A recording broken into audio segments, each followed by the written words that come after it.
그리스도께 즉 주 여호와께서 내 주 다윗의 주 그리스도께 말씀하셨다.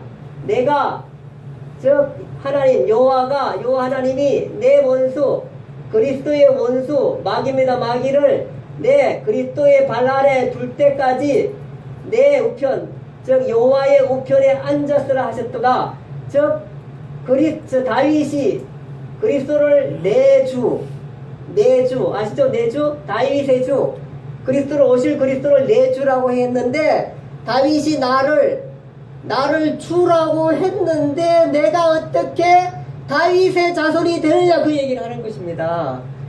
야, 기가 막히죠? 기가 막히죠? 이것이 그 시편의 내용을 가지고 예수님께서 그것을 풀어드리게 되는 것입니다. 바로 내가 누구냐 하면은 너가 도대체 누구냐? 첫 번째 6월절부터 질문되었던 그 질문의 마지막 답을 예수님께서 이렇게 푸시게 되는 것입니다. 내가 누구냐? 다윗의 주다. 다윗의 주. 너희가 다윗을 모든 사람들이 인정하고 다윗 같은 왕이었다라고 다윗 같은 왕이 오기를 바라고 있는데 그 다윗이라는 사람이 나를 가르쳐서 뭐라면 나를 가르쳐 주라 그랬다. 근데 내가 어떻게 그리스도의 다윗의 자손이 되느냐? 혈통적으로는 예수님이 다윗의 자손이지만 예수님의 근거가 어디에 있어요? 그는 하늘에 있어요. 그는 하나님이세요. 말씀이 육신이 이 땅에 오셨다는 것을 이렇게 풀어주게 되는 내가 누구냐면 바로 내가 하나님이다. 내가 다윗이 나를 주라고 할 만큼 그런 사람이다. 다윗 시대, 예수님 오시 1000년 전 시대입니다. 다윗이 내가 올 그리스도를 향해서 주라고 그랬다. 주라. 내가 어떻게 다윗의 자손이냐? 이 엄청난 얘기를 이렇게 이 시편 110편 1절을 통해서 풀어내게 됩니다. 이렇게 얘기했는데 또 못 믿을까요? 정말로 그리스도가 그냥 우리가 예수 믿는데 그냥 어떤 종교 지도자가 아닙니다. 적어도 이렇게 말씀하십니다. 이렇게 혈통적으로 내가 다윗의 후손으로 왔지만 나는 원래 본래 근본의 태초는 상고 하나님 나라고 나는 하나님의 아들이라는 얘기를 이렇게 하시게 되는 것입니다. 다윗이 그리스도를 주라 칭하였으니 어찌 그의 자손이 되겠느냐. 이 얘기를 하시게 되는 것입니다.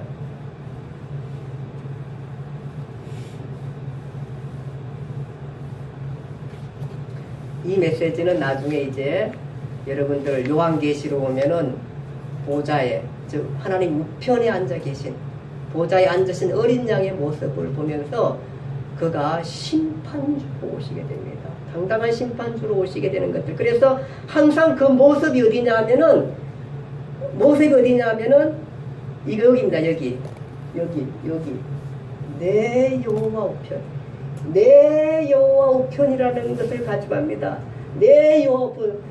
스데반이 그 바울에 의해서 돌맞아 바울과 그 꿀이 돌맞아 죽을 때도 바로 예수님은 어디에 있었냐면 이 여호와 우편에 계십니다.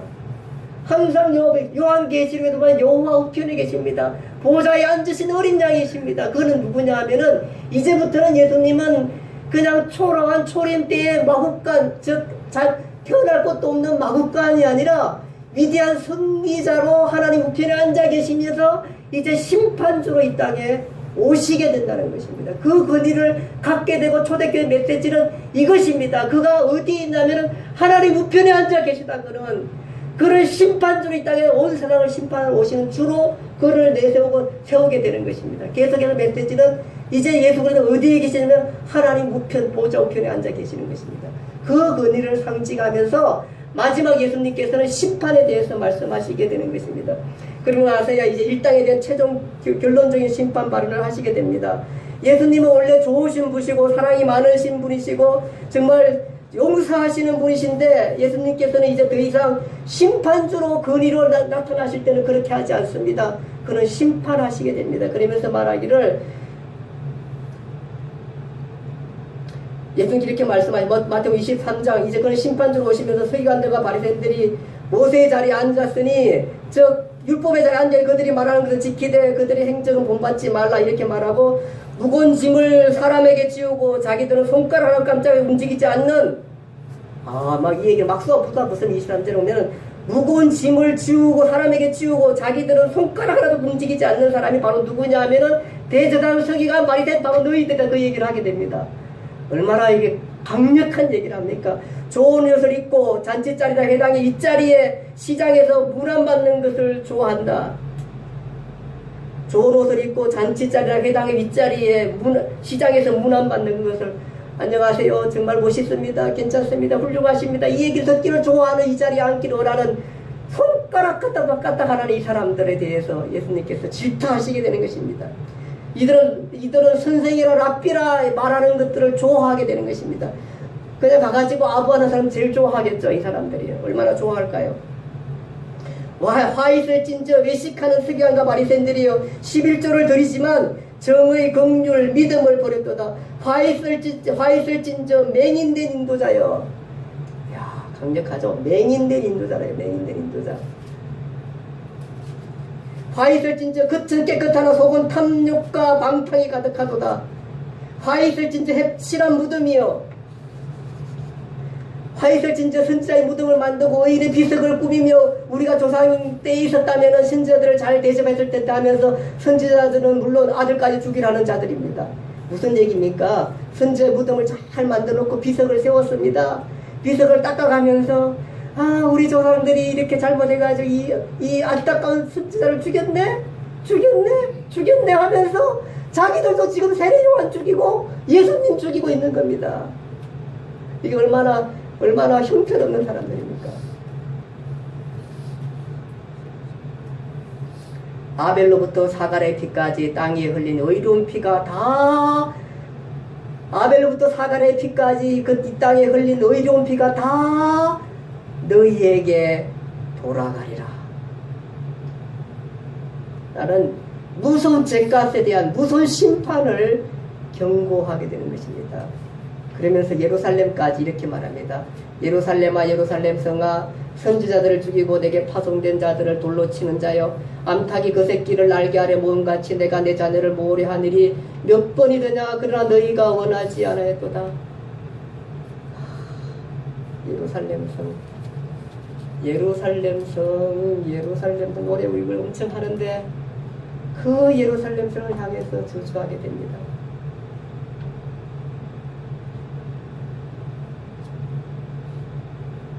보라 너희 집이 항표에 버려진 바 되리라. 이 성전이 돌 하나도 돌 위에 남지 아니라. 예루살렘 성전이 돌 하나도 돌 위에 남지 않다. 나중에 AD 70년경에 그 디토스 장군이 예루살렘 침공했었을 때에 그 성전 있잖아요. 성전에 그걸 다 까부수면서 그 성전 사이 성전 그 벽돌 사이에 돌 사이에 있는 그걸 뭐라 그러니까 미장할 때 이렇게 붙이는 그 살 그거를 금으로 만들었더라고. 저기 벽돌 하나하나까지 다 깨가지고 그 금을 다 띄어갔대잖아요. 예수님의 예언대로 예루살렘 성전이 이렇게 망하게 되는 것입니다.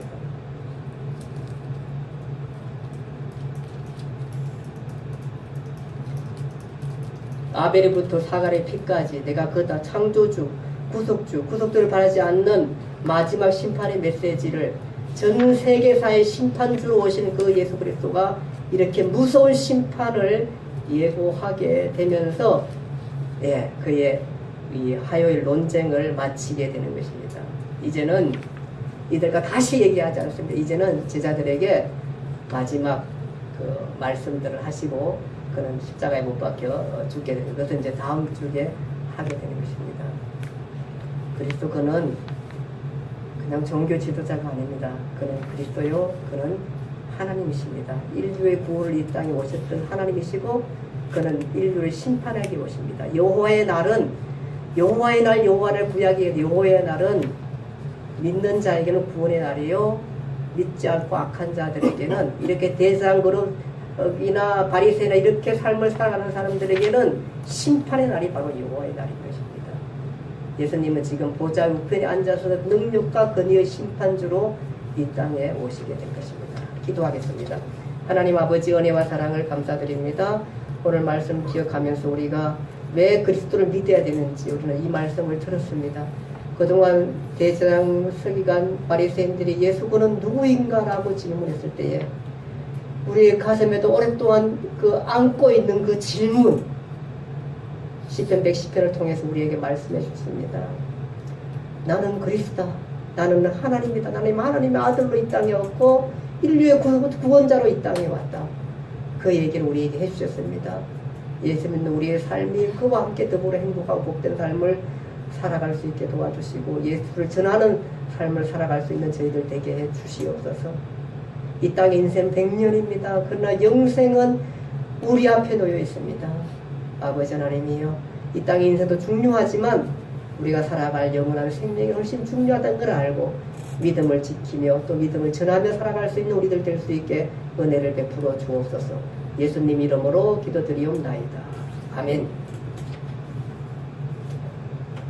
3개월을 예수님께서 보내게 됩니다. 보내게 되고 일정이죠. 예, 여기서 3개월을 이제 보내게 됩니다. 여기서 보내게 되고 드디어 일주일 남겨두고, 언제 일주일이냐면 예수님 돌아가신 그 주간, 예, 일주일 남겨두고 다시 이제 예수님께서 예루살렘에 드디어 올라가시게 됩니다. 이제 올라가시면 생애 마지막, 예, 여기 올라가시게 되는 장면입니다. 오늘 그 부분 이제 올라가시면서 했던 일들을 한번 살펴보도록 그렇게 하겠습니다.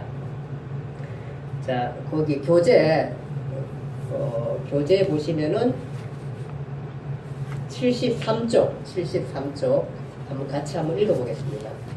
교재 73쪽입니다. 몇 페이지는 73쪽.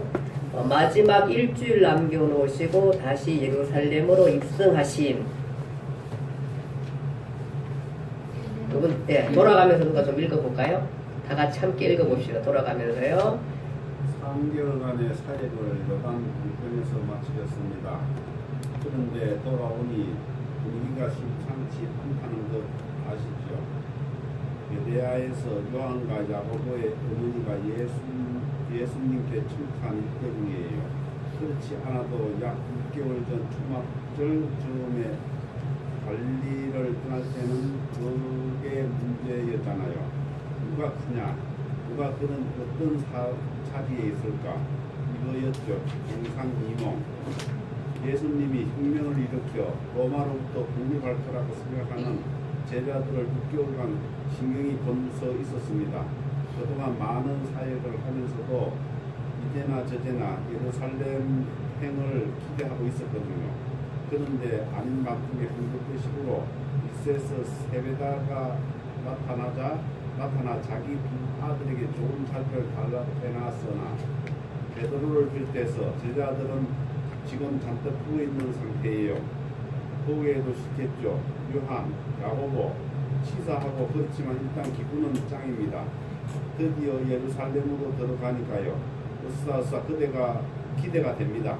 누가 어떤 자리에 앉는 것도 일단 혁명이 일어나고 봐야 하니까 그들의 기대를 합니다. 바로 이때를 위해 여기까지 달려온 것 아닙니까? 예, 네, 잘 읽으십니다. 다른 분 또 한 분 또 읽어주시기 바랍니다. 요단강 건너 여리고 가까이 왔을 때 눈먼 소경이 붙이시고 삽개오도 만났습니다. 이들은 정말 들떠 있었습니다.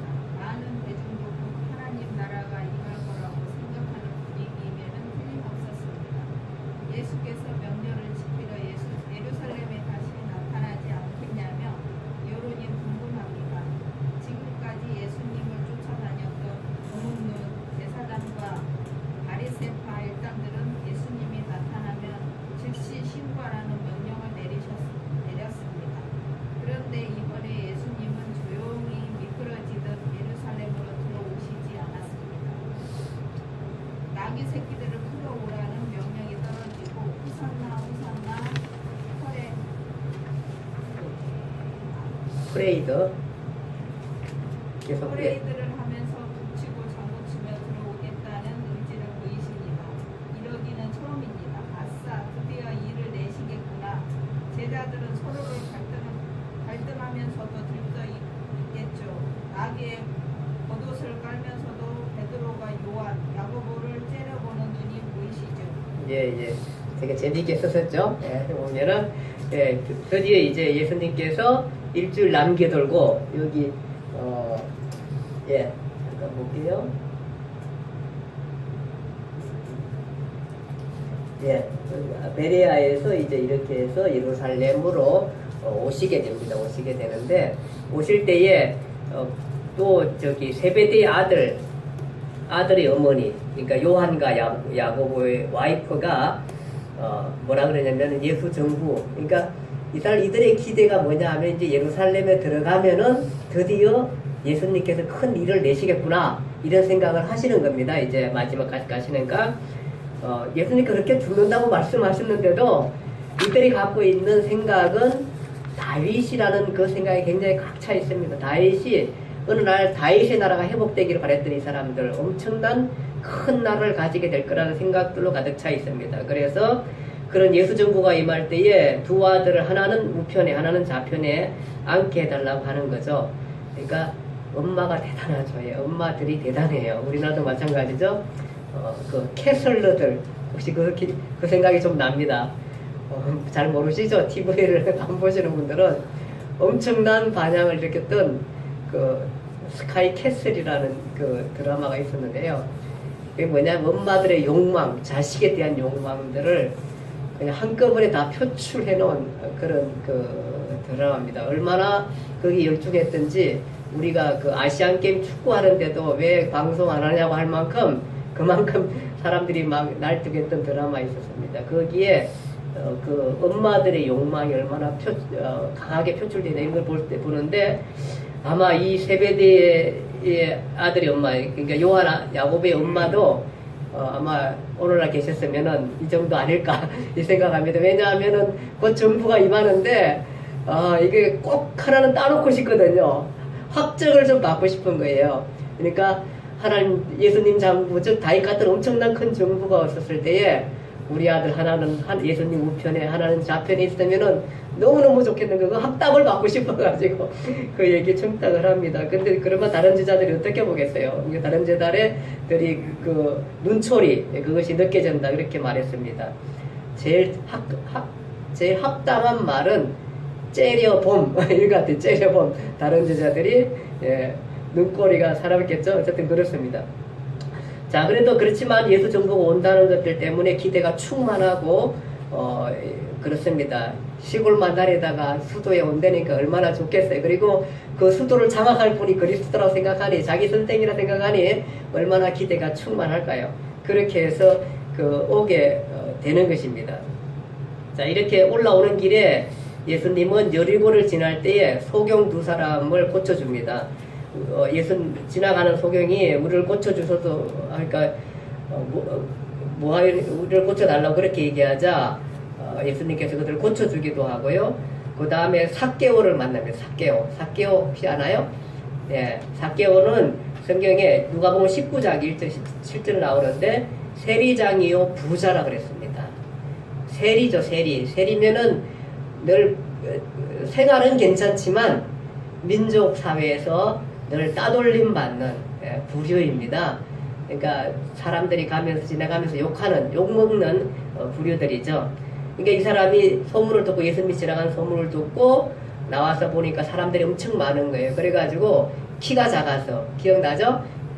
설민도 기억날까요? 삭개오라는 인물이 키가 작아가지고 목사님보다 더 작았던 것 같았어요. 예, 키가 작아가지고 옛날 성경에는 뽕나무에 올라갔다 그랬어요. 근데 여기 보니까 돌감람나무에 올라갔다. 돌무화과나무 위에 올라갔다. 성경에 그렇게 기록해요. 키가 작으니까 어때? 방법이 없잖아요. 예수님 보고 싶은데 그러니까 올라간 것이 뭐냐면 그 나무가 있어가지고 나무 위에 타고 올라간 거예요. 얼마나 상황이 이렇게 현실적이고 잘 나타나 있어요. 얼마나 보고 싶었으면 이 나이도 좀 되는 분이 그래가지고 올라가가지고 보고 있었으니까 예수님이 지나가다가 삭개오야 내려오랍니다. 오늘 너의 집에 들어가서 유할 것이다 하니까 뭐 삭개오야 얼마나 좋았겠어요. 그렇잖아도 늘 무시받고 나는 그냥 직업 갖고 그 일을 하는데 그 세리 장이잖아요. 이 사람이 지금까지 그 일을 하는데 국민들이 싫어하니 뭐 얼마나 마음속으로 허전하고 힘들었겠어요. 근데 선생이라 유대 선생이란 분이 당대에 가장 인기 있는 분이 우리 집에 오신다고 하니까 얼마나 좋겠어요. 그래 모시게 되는 그 삭개오를 만나게 됩니다. 그때 그러면서도 많은 대중들은 곧 하나님의 나라가 임할 것이라는 생각을 갖고 있을 거예요. 그래서 명절이 되어서 사람들이 시골에서 예루살렘으로 많이들 올라왔습니다. 우리 저 설명절 때 시골 가는 것처럼 많은 사람들이 다 예루살렘에 올라오면서 사람들이 두리번 예수님은 올라오지 않았나 이렇게 찾게 되는 것입니다. 그렇지만은 이미 그 대제사장과 바리새인들은 누구든지 예수 있는 곳을 알거든 신고하여 잡게 하라 명령을 하였습니다.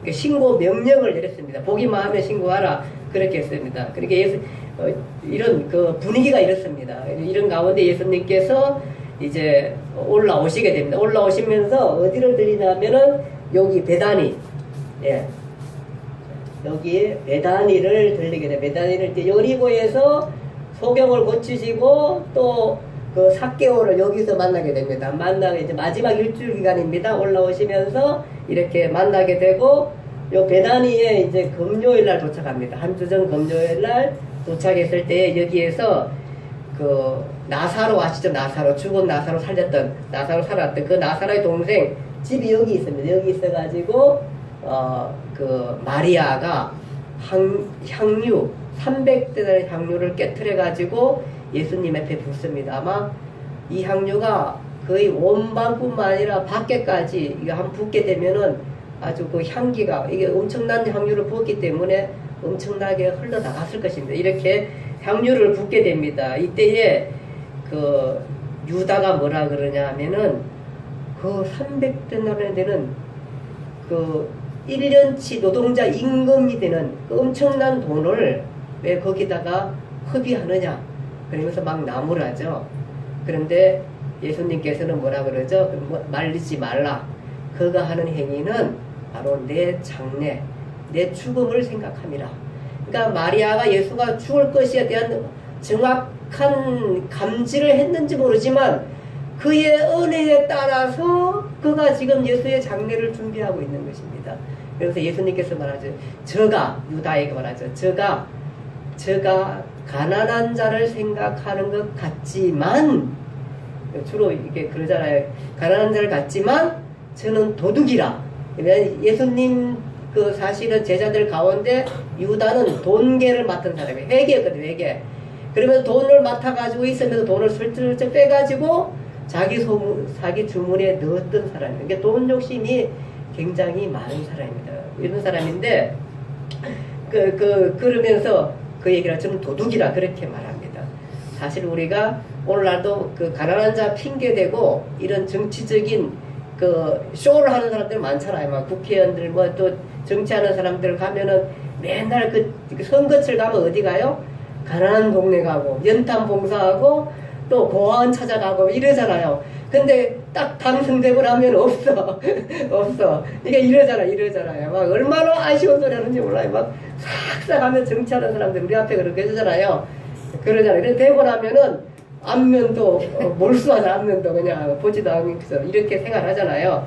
그러니까 이것처럼 유다라는 존재가 그런 가치 없는 존재인 것입니다. 그러면 예수님께서 말리지 말라. 그런 내 장래를 이해한 것이고 가난한 자들은 이것은 일회성이 있는 거지만 가난한 자는 너희가 항상 너희 곁에 있다. 너희들이 언제든지 도울 수 있고 언제 도왔으면 좋겠다. 예수님께서 그 말씀을 하시게 되는 것입니다. 그것이 이제 이 베다니에서 있었던 일이고 그리고 난 다음에 이제 그 예루살렘에 올라오시게 되는 것입니다.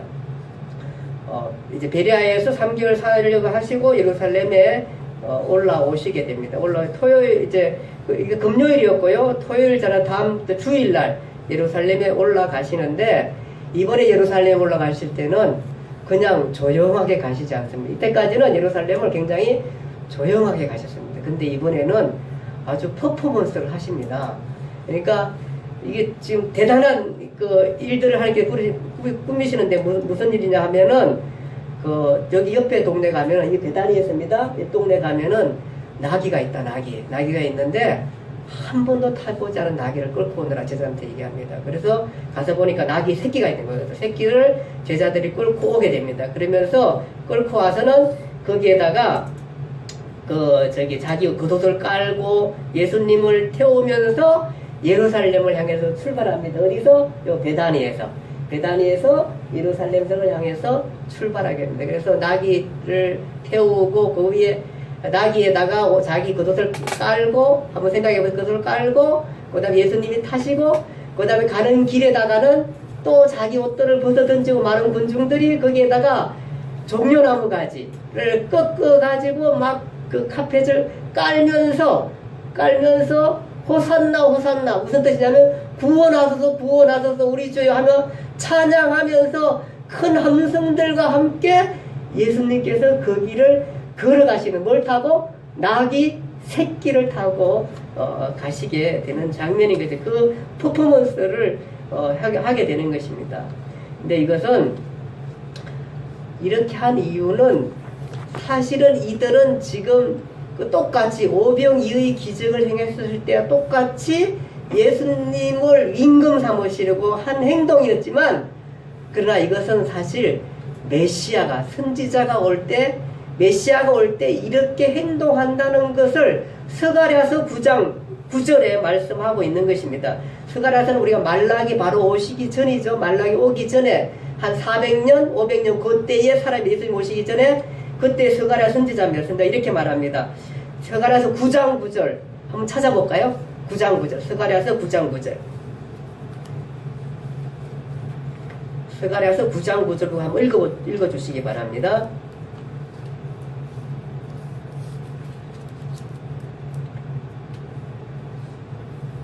시온에 따라 크게 기뻐할지어다. 예루살렘에 따라 즐거이 부를지어다. 보라, 내 왕이 내게 임하시나니 그는 공의로우시며 구원을 베푸시며 겸손하여서 나귀를 타시나니 나귀의 작은 것 곧 나귀 새끼니라. 예, 이게 얼마나 놀랍습니까? 이게 스가랴는 예수님 오시기에 400~500년 전 사람이잖아요. 그런데 이 얘기를 하십니다. 이 얘기를. 그러니까 그의 말씀의 성취로 예수님께 오시면서 예루살렘 입성하시면서 왕이 임한다. 왕인데 그가 구원을 베풀러 가시는데 그 길을 찬송하며 가게 됩니다. 그러면서 호산나 구원하소서 하면서 그 길을 가게 되는 것입니다. 바로 메시아 예언입니다. 예언의 성취인 것입니다. 그렇게 해서 이제 그러니까 마지막 주 일요일 날 우리는 이것을 종려나무 가지를 꺾어서 던졌다 그래가지고 종려주일이라고 해요. 종려주일. 우리가 요즘 부활주일을 막 시작할 때 그때 첫째 날 주일날을 종려주일이라고 하잖아요. 그 종려주일 여기서 나온 것입니다. 이렇게 해서 종려주일에 예수님께서 올라가시게 되면 성전에 올라가시게 되고요. 그것이 나귀 타고 예루살렘 성에 입성하십니다. 누가복음 19장 28절에서 44절 그 교재에 보시면은 그 다음에 이제 그때 올라가시고 이튿날 월요일에 무슨 일이 있나 하면은 성전으로 가시는 길에 무화과 나무가 있습니다. 무화과 나무가 있는데 잎만 무성한 무화과 나무를 보시고 혹 그 나무에 무엇이 있을까 가보았는데 잎만 무성하고 아무 무화과가 없었습니다. 그래서 예수님께서 그 무화과 나무를 저주하게 되는 것입니다. 아니 그 무화과 나무가 무슨 잘못이 있어서 그리고 또 성경에 또 기록 어떻게 했냐면은 말이 조금 안 맞는 것 같기도 해요. 뭐냐면은 예수님께서 시장하신지라 이래서 무화과 나무를 가셨는데 사실은 무화과의 때가 또 아니라 그래요. 이 애매한 것들을 어떻게 보자면은 사실은 예수님께서는 이것을 하나의 행동 예언을 하신 거예요. 행동 예언 뭐냐 하면은 잎만 무성한 무화과 나무를 저주하심으로 말미암아 잎만 무성한 그 바리새인 제사장들 서기관 이 사람들이 에 대한 열매 없는 것들을 책망하는 하나의 사이렉터 행동 예언을 너희가 이렇게 좀 이렇게 될 거라 행동 예언을 하게 되는 것입니다. 그 무화과 나무를 마르게 한 것은 마가복음에는 월요일 날 저주를 하고 화요일 날 아침에 이따리 나오다 보니까 제자들이 무화과 나무가 저주한 무화과 나무 말랐나이다 이 얘기를 하는데 마태복음에는 그냥 화요일에 저주하고 마른 것을 기술하고 있는데 아마 마태는 시간 순서보다 그 주제별 기술의 의미를 두어서 그런 것 같습니다. 어쨌든 월요일 날 가시면서 무화과나무를 저주하고 화요일 날 이제 그 저주한 무화과나무 말라온 것을 우리가 보게 되는 것입니다.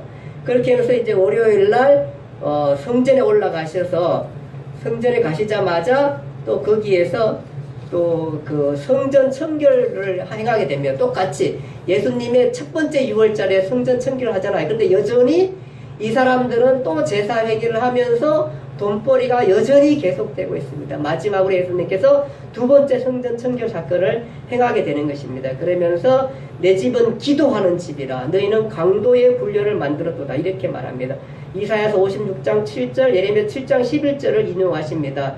무슨 얘기냐면은 예레미야 7장 11절에 예루살렘 멸망 직전 성전에 예배하러 온 유대인들에게 하신 말씀입니다. 예레미야를 통해서 하신 말씀이 뭐냐 하면은 너희가 거짓말, 도둑질, 살인, 간음, 거짓 맹세, 우상 숭배하면서 나는 구원받다 평안하다 이렇게 얘기하는데 너희 눈에는 이것이 도둑의 소굴로 보이지 않느냐 그 얘기를 하신 것입니다. 그러니까 지금 그 성전 청결을 하시면 너희가 하나님의 성전이라는 곳에서 너희가 강도의 소굴을 만들었다 그렇게 하면서 다시 성전을 깨끗게 하시게 되는 것입니다. 이 사건으로 대제사장 그룹이 충격을 받게 되는 것이 이것이 두 번째 이브든이라는 두 번째 성전 청결 사건이고 이것이 월요일 날 마지막 주간에 월요일 날 있었던 것입니다. 그러니까 마지막 주간에 주일날은 나귀 타고 예루살렘 성에서 입성하시는 거고 월요일 날은 바로 무화과나무를 저주하시고 성전 청결을 두 번째 성전 청결을 하시게 됩니다.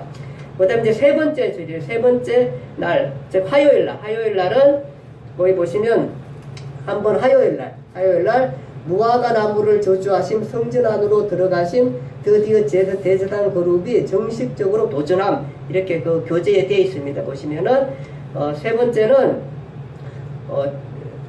성전에서 이제 올라오시는데 길에 제자들이 무화과나무가 뿌리채 말라 있나 그렇게 얘기하십니다. 그럴 때 예수님께서 말씀하시기를 누구든지 이 산들을 들려 바다에 던지라 하면 그 말하는 것이 이룰 줄 믿고 마음에 의심하지 아니하면 그대로 되리라.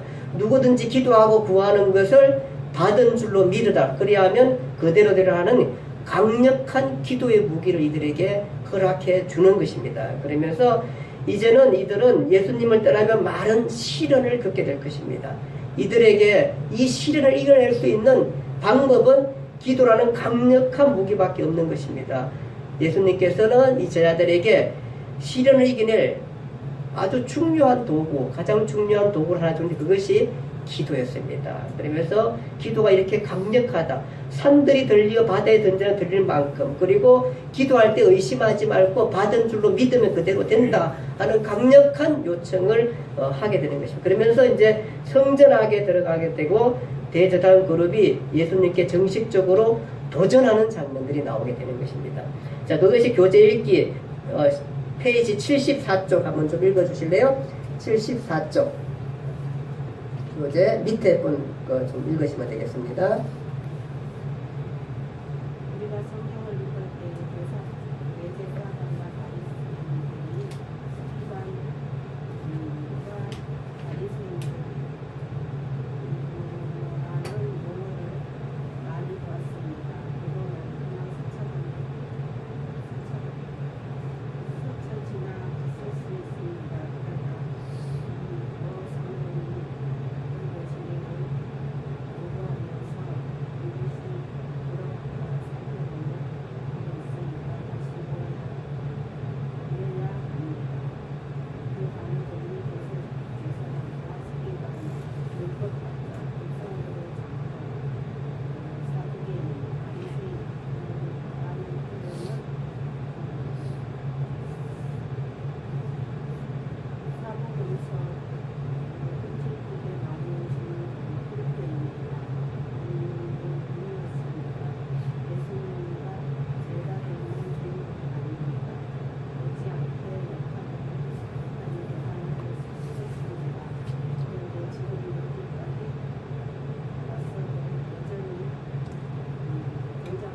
예, 거기 보면은 대제사장, 서기관, 율법학자, 백성들의 장로, 사두개인, 바리새인 이들이 계속 계속해서 예수님하고 부딪히고 결국은 이 사람들이 예수님을 죽음에 내몰게 되는 것입니다. 이렇게 되거든요. 이 사람들 우리가 계속해서 우리는 예수님 왜 죽나 할자 이 사람들 때문에 이 사람들하고 계속해서 다툼과 논쟁이나 이런 것들을 우리가 보게 되는 것입니다. 또 다른 분도 가서 읽어주시기 바랍니다.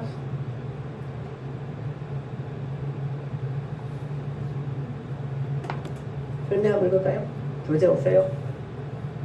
내일 모레면 예수께서 체포되어 재판받고 처형되십니다. 이들한테 당하실 것입니다. 그렇다면 엊그제 퍼레이드를 하면서 예루살렘 성 안으로 떠들썩하게 입성한 예수를 어떤 식으로 대해야 할지 감이 잡힐 겁니다. 누가는 이야기는 보통 이야기가 아님을 눈치채야 합니다. 이제는 예수님은 스토리가 서서히 결말을 향해 가고 있는데 매듭이 지어져야 한다 이 말입니다. 3년간의 예수 행적을 총정리해서 공식적으로 그를 고소할 페이퍼 작업을 해야 합니다. 문서로 행정 처리해야 합니다. 적법한 절차를 거쳐 재결해야 합니다.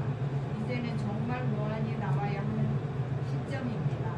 당시 종교 지도자들은 신학을 비판하는 신학자들이 총동원해서 질문 공세를 퍼붓는 중임을 감지해야 합니다. 자, 우리도 예루살렘 성전, 예수님을 둘러싸고 있는 저곳으로 들어가 봅시다.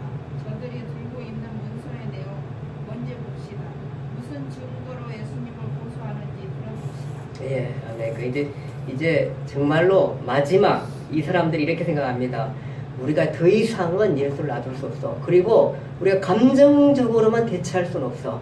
이제는 아주 이 사람들도 아주 단호한 마음을 갖고 감정에 이끌어가지 않고 뭐 하냐면 문서 작업, 고발할 문서 작업을 합니다. 그것이 페이퍼 작업입니다. 그 작업을 이들이 하기 위해서 이제 약점을 찾아내기 위해서 예수님과 그 논쟁을 하게 됩니다. 그러면서 그 논쟁 내용이 이제 거기 그 4번 그 화요일 신학 논쟁입니다. 논쟁의 주제는 똑같습니다. 뭐냐면은 예수 그는 누구인가. 이때까지 지금 예수님께서 공생의 첫 번째 6월절 날 예루살렘 성전 청결할 때 일어났던 그 질문입니다. 예수 그는 누구인가 하는 그 질문입니다. 그 1번 보면 4번 그 화요일 신학 논쟁 1번 끈질게 흐르는 사복음서의 관점 예수 그는 누구인가. 대제사장과 장로들이 나와 이르되 내가 무슨 권위로 일어나느냐. 또 누가 이 권세를 주었느냐. 이 얘기는 바로 무슨 얘기예요? 너는 도대체 누구냐. 그 얘기를 하고 싶은 거예요. 그래서 그 질문에 대한 얘기를 하게 되는 것입니다. 그래서 이런 끈질기게 흐르는 관점은 바로 예수 그는 누구인가라는 관점입니다. 두 번째 이 질문에 대한 예수님의 논리, 너는 누구인가 하는 예수님의 논리는 예수님께서 답이 뭐냐 하면은 세례 요한이 이해되지 않으면 나를 이해하지 못한다. 그러면서 그 얘기를 합니다.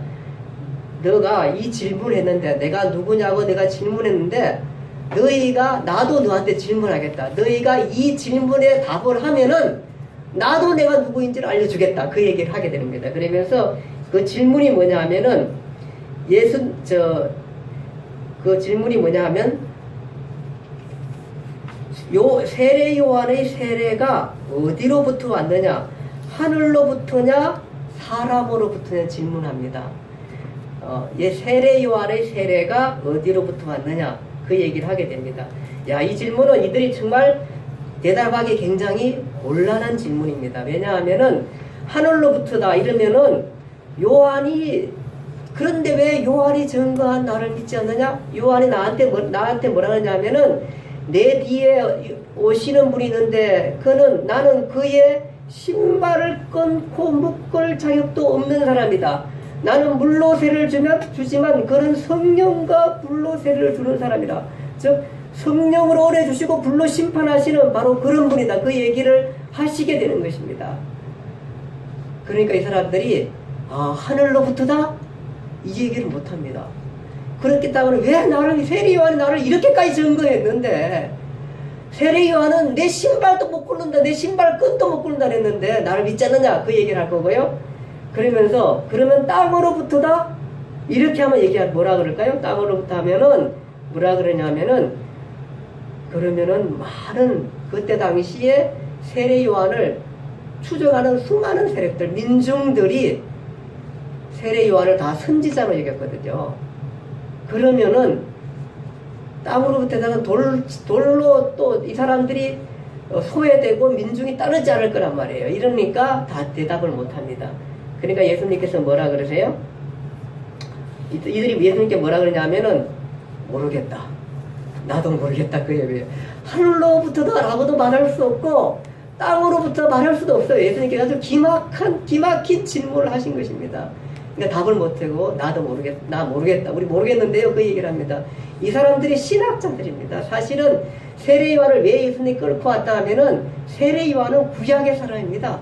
구약 전체를 다 아우르는 사람이 세례 요한입니다. 그러니까 세례 요한은 이 사람들 다 구약학자 아닙니까? 지금 바리새인 서기관 학자 중에 학자들 아닙니까? 내가 왜 세례 요한을 모르냐 그 꾸중을 하고 있는 것입니다. 지금 세례 요한이 누군지도 모르는 네가 세례 요한을 이해하지 못하는데 어떻게 나를 이해할 수 있는 내가 누구냐고 가르쳐줘도 너는 알지 못할 거다. 그 얘기를 하시게 되는 것입니다. 야 그렇게 말씀하시자 이 사람들이 답을 못하게 되는 것입니다. 그러면서 예수님께서 나도 그러면 너에게 내가 누군지 답하지 않겠다 하시지만 그러면서도 비유로 말씀하시면서 비유 3가지를 듣게 됩니다. 그것이 오늘 우리가 읽었던 말씀 중에 하나인데 그 두 아들의 비유. 생각나나요? 두 아들의 비유. 뭐냐 하면은 이게 이제 신학 논쟁입니다. 맏아들에게 오늘 포도원에 들어가러 일하라. 이러니까 맏아들이 큰아들입니다.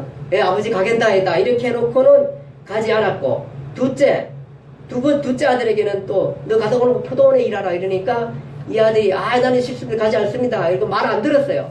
그런데 나중에 생각해보니까 아이고 우리가 아버지가 얘기했는데 이러면서 내가 잘못했구나. 아버지 이렇게 속썩이면 안 되지 이러면서 가겠나이다 하고 뉘우치고 갔어요. 그러면은 오늘날 누가 아버지의 뜻대로 행하느냐 이렇게 물으니까 사람들이 뭐라 그래요? 누구예요 이슬민? 누구예요? 첫째의 둘째예요. 첫째는 가겠나이 대놓고 나는 안 갔어.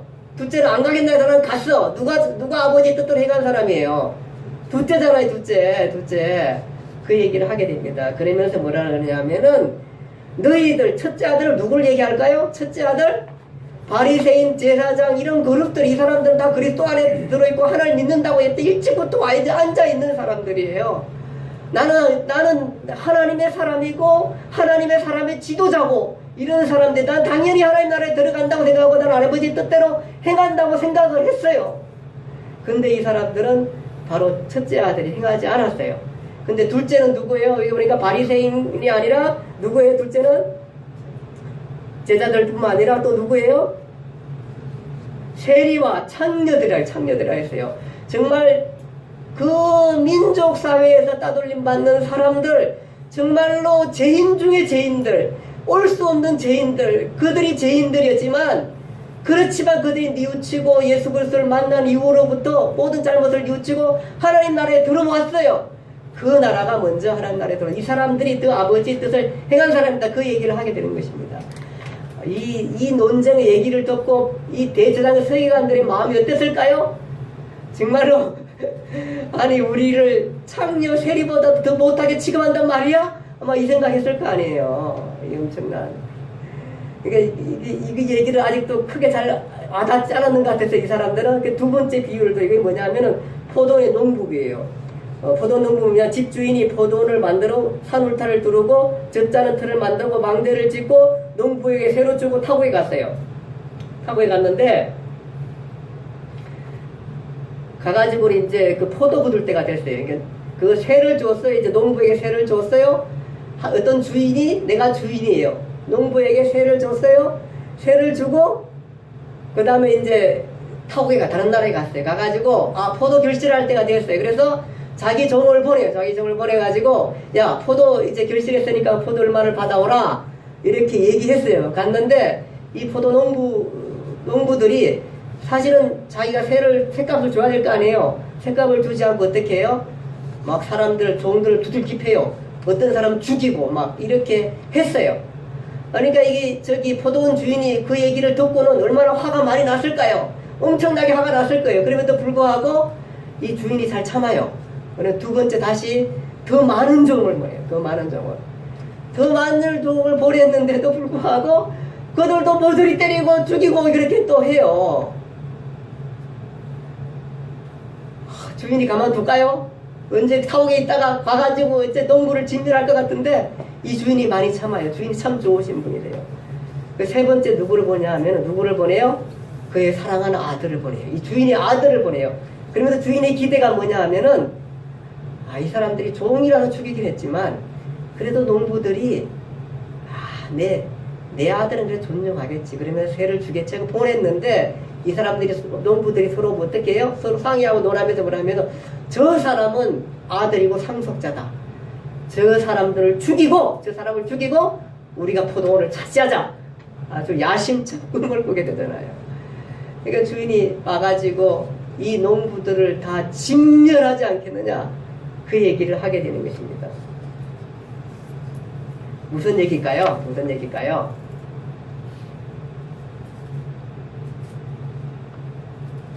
자, 여기서 포도원 주인은 하나님입니다. 하나님. 그 다음에 농부는 누구를 얘기해요? 누구를 얘기할까요? 이 못된 농부들 누구 얘기할까요? 그치요. 대제사장, 바리새인, 백성의 지도자들 이 사람들 아니에요. 그 다음에 그 종들은 누구예요? 종들은 선지자들입니다. 선지자들. 계속해서 너희가 하나님 앞에 돌아오라, 하나님 믿으라. 이렇게 선지자들. 근데 선지자들을 계속해서 쳐죽였던 역사가 이스라엘 역사예요. 아들은 누굴까요? 아들은 예수님 자신이에요. 예수님 자신.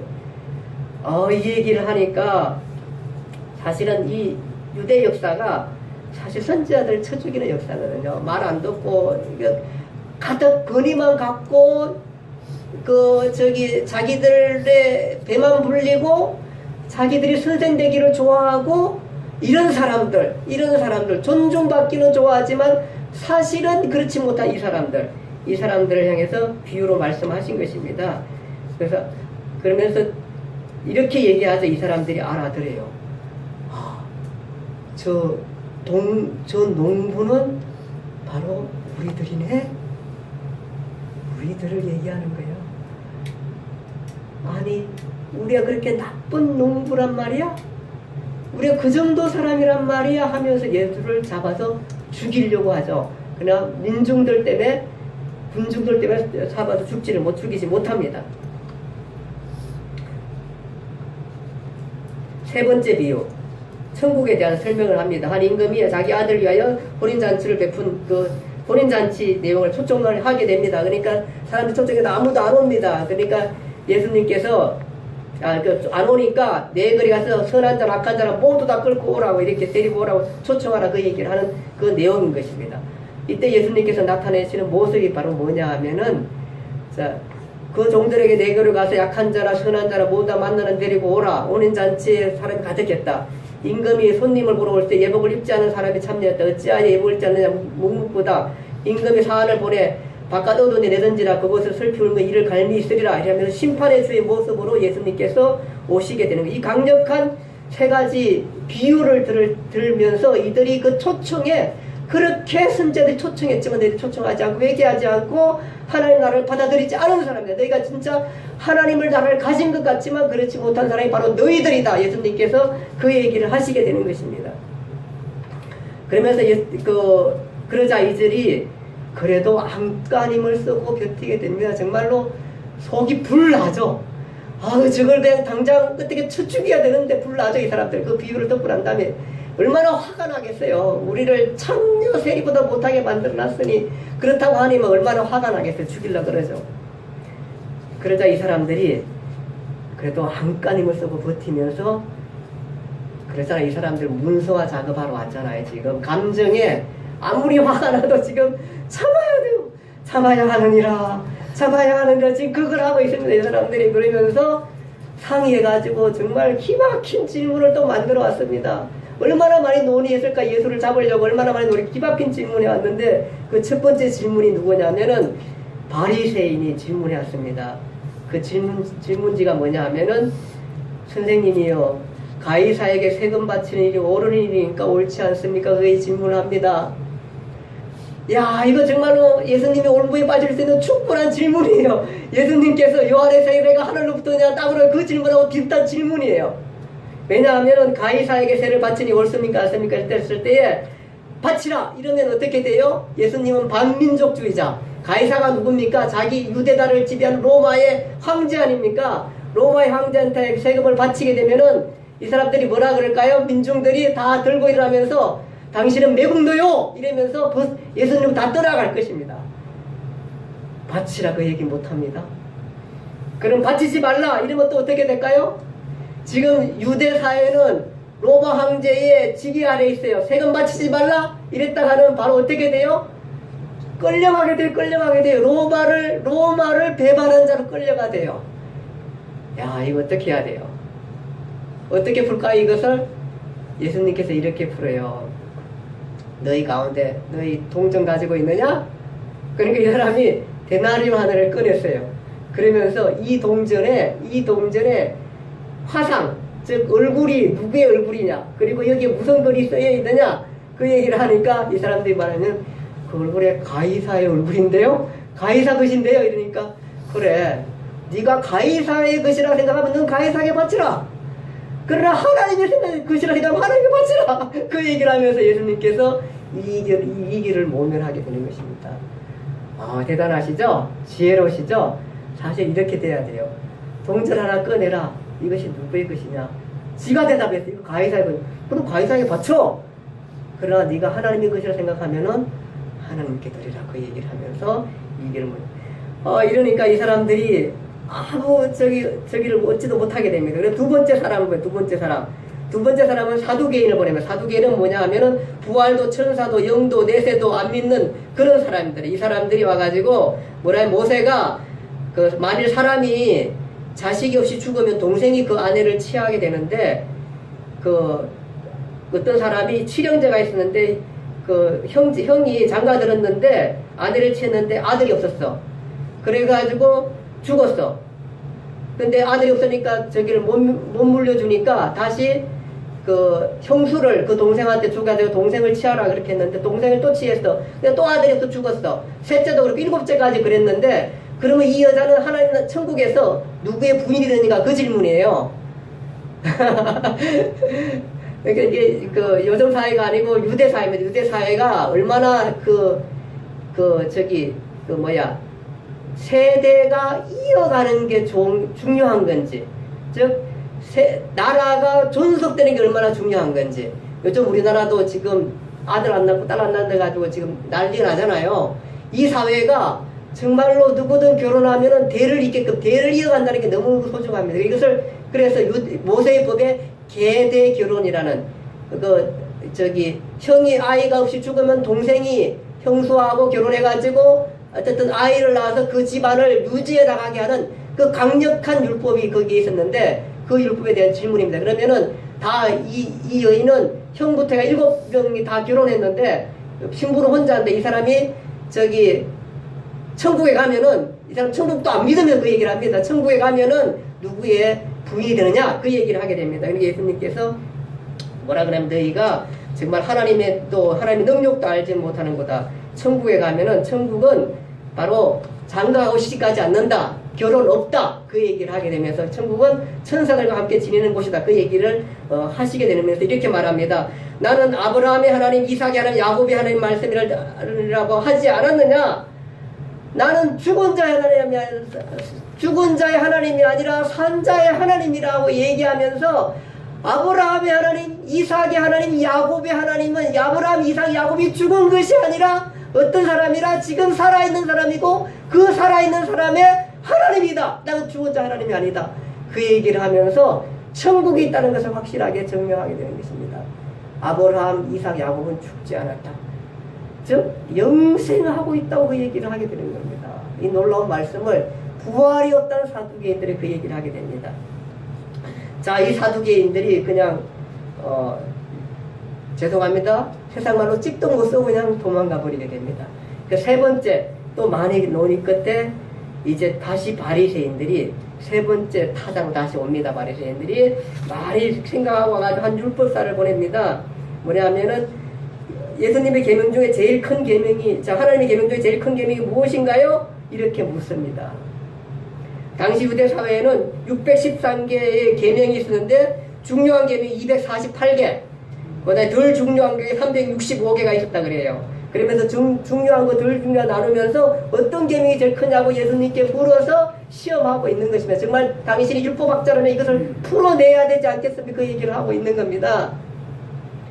예수님께 기막하게 풀죠. 내 마음을 다하고 목숨을 다하고 뜻을 다하여 주 너희 하나님을 사랑하고 내 이웃을 내 몸과 같이 사랑하라. 이러면서 율법 어느 하나도 안 중요하고 덜 중요하겠다. 그것은 너희들이 판결을 만들어 놓은 건데 율법은 다 중요하다. 율법의 전체를 어리면서 바로 율법이 바로 뭐냐?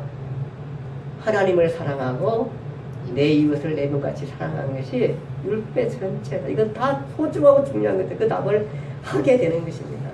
이렇게 예수님께서는 단칼에 적수를 KO패시키고 승부수를 내걸게 되는 것입니다. 자, 그러면서 이제 그 마지막 예수님께서 답을 해주십니다. 질문합니다. 이들이 계속해서 질문했지만 아무 대답을 예수님께서 직접 대답을 다 해주셨습니다. 아주 명확한 대답을 다 해줬습니다. 이 사람들이 놀랐습니다. 아마 놀라 자빠지경일 것입니다. 아마 이 기가 막히다. 이러면 항복해야 되는데 예수님께서 드디어 마지막 아주 기가 막힌 대답을 하십니다. 질문하십니다. 뭐라고 하냐면은 너희들은 마태복음 22장 41절 46절에 너희들은 예수 그리스도를 누구라 생각하느냐 이렇게 묻습니다. 그러니까 뭐라 그러냐 하면은 이 사람들의 대답이 그리스도는 다윗의 자손이다. 그 얘기를 합니다. 다윗의 자손이다. 그러니까 이 예수님께서 이렇게 말합니다. 그러면 다윗이 성령에 감동되어 어찌 그리스도를 추라칭하였느냐? 다윗의 자손이라 그랬는데 다윗이 그리스도를 주님이라 그랬다. 이거 좀 기가 막히게. 이게 시편 110편에 다윗이 그를 추라했던 시편 내용입니다. 110편 110편 1절 그거 한번 읽어보실까요? 시편 110편 1절.